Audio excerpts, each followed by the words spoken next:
এই আসামি দেখে তার সামনে বসে থাকা বয়স্ক লোকটি প্রত্যেকবার নুডলস খাওয়ার পর এক টুকরো নুডলস লুকিয়ে টেবিলের নিচে দিয়ে দেয়। এখন এটা দেখে লোকটি কৌতূহল বশত টেবিলের নিচে ঝুঁকে দেখে, আর লোকটির এই কৌতূহলই ওর জীবন পুরো পাল্টে দিবে। লোকটি দেখতে পায় বয়স্ক আসামি এক ইঁদুরকে পালতু পেট বানিয়ে খাওয়াচ্ছে, যেটাতে এই লোকটির এক অনেক বড় ঝটকা লাগে। সে ওই বয়স্ক আসামির মতো সারা জীবন জেলে বসে কাটাতে চায় না। তখনই ওর মাথায় জেল থেকে পালানোর একটা খতরনাক আইডিয়া আসে। লোকটি লুকিয়ে নিজের চামচ পায়ে থাকা জুতোর মধ্যে ঘষতে শুরু করে, আর এরপরে বাহানা মেরে একটা নতুন চামচ নেওয়ার জন্য সে জেলারকে ডাকে। জেলারের কোনো সন্দেহ হয় না। দেন জ্যাক নিজের এক সাথীকে নিয়ে কিচেনে একটা নতুন চামচ নিতে যায়, যেখানে সবার প্রথমে জ্যাকের সাথী অফিসারের নজর সরায়, আর এই সুযোগে জ্যাক অনেকগুলো চামচ নিয়ে নেয়। এখন জেলের ক্যাবিনে আসার সাথে সাথেই জ্যাক এখান থেকে পালানোর মিশনের কাজ শুরু করে দেয়।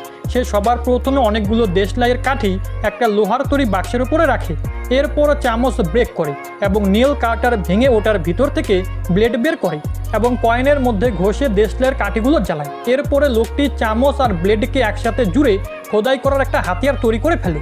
আসলে লোকটার উদ্দেশ্য ছিল দেওয়াল ভেঙে পালানো, কিন্তু হঠাৎ করে এক অফিসার সেই জায়গায় চলে আসে, যেটা দেখে পাশের ক্যাবিনে থাকা এক আসামি জ্যাককে অ্যালার্ট করে। জ্যাক দ্রুত খোদাই করা দেওয়ালটা বাক্সের সাহায্যে ঢেকে দেয় এবং সমস্ত মাটি টয়লেটের মধ্যে গিয়ে ফেলে, কিন্তু তাড়াহুড়োর কারণে ওর খোদাই করার হাতিয়ার নিচে পড়ে যায়। কিন্তু ভালো তো এটা হয়েছে যে ওই অফিসারের দৃষ্টি শক্তি একটু দুর্বল ছিল। এখনও পরের দিনে জ্যাকের অনুভব হয় দেওয়ালের নেটগুলো অনেক বেশি মজবুত, যেটাকে ভাঙা যাচ্ছিল না। এই কারণে পরের দিনে যখন জ্যাক কাজে যায় তখন সে ওই জায়গায় লুকিয়ে আরও একটি হাতিয়ার তৈরি করে, কিন্তু কাজ থেকে ফেরার সময় মেটাল ডিটেক্টর জ্যাককে ডিটেক্ট করে নেয়। এখন চেক করার পরে জ্যাকের কাছ থেকে কিচ্ছু পাওয়া যায় না। আসলে সে তার হাতিয়ার জুতোর নিচে লুকিয়ে রেখেছিল। এখন যেহেতু ওর কাছে ওর হাতিয়ার চলে এসেছে, তাই জ্যাক নেটে কেটে রাস্তা বানানো শুরু করে এবং দেখতে পায় পাইপের সাহায্যে জেলের ছাদ পর্যন্ত যাওয়া যেতে পারে। কিন্তু জ্যাক একা এসব কিছু করেনি, সে বাকি আসামিদেরকেও নিজের এই প্ল্যানে সামিল করে, যাতে কেউ ওর বিষয়ে বলে না দেয়। এখনো পরের দিনে জ্যাক খবরের কাগজ, মাটি এবং রঙের সাহায্যে একটা নকল মানুষের মাথা তৈরি করে, কারণ জ্যাক যখন রাতের বেলা পালিয়ে যাবে তখন যেন সবাই মনে করে সে এখনও বিছানাতে শুয়ে আছে। তার সাথে সাথে জ্যাক কিছু নকল চুল বানিয়েও ওই মাথায় আটকে দেয়, যাতে ওটা আরও বেশি রিয়েল মনে হয়। এখনও যেদিনে জ্যাকদের পালানোর কথা ছিল তার আগের দিনে জেলার নিজে থেকে জেলের সব কিছু চেক করতে আসে।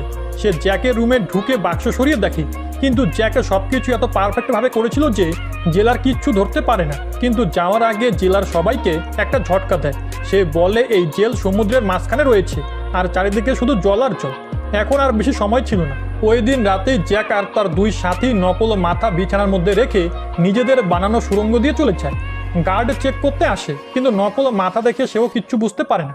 এখন ওরা পাইপের রাস্তা ধরে জেলের ছাদে পৌঁছায়, কিন্তু ভুল করে জ্যাকের একটা সাথী একটা ঢাকনা নিচে ফেলে দেয়, যার কারণে একটু আওয়াজ হয়। কিন্তু সৌভাগ্যবশত ওরা কেউই গার্ডদের নজরে পড়ে না।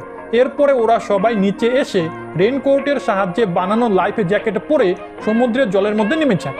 এখন পরের দিনে সকালবেলা যখন গার্ড রুমে ঢুকে, তো সে নকল মাথা দেখে আসল সত্যিটা বুঝতে পারে যে 3 জন আসামি জেল থেকে পালিয়ে গিয়েছে, যার পরে পুরো জেলে হই হট্টগোল বেঁধে যায়।